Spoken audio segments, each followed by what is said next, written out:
ng mali.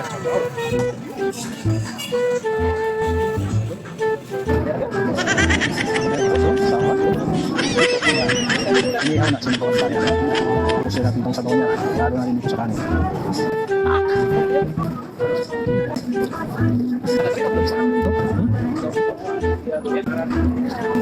Wow naman! Wow!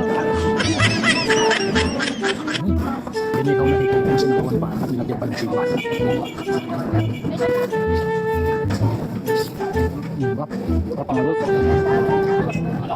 Kaya namimiss natin yung kapatid.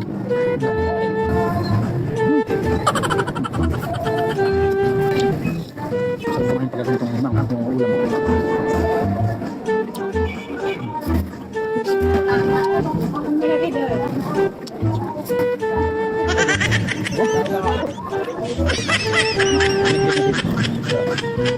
Kaya hilig sa sili, pagkaganito ng hanggang pagkain, nagaganahan ka talagang kumain.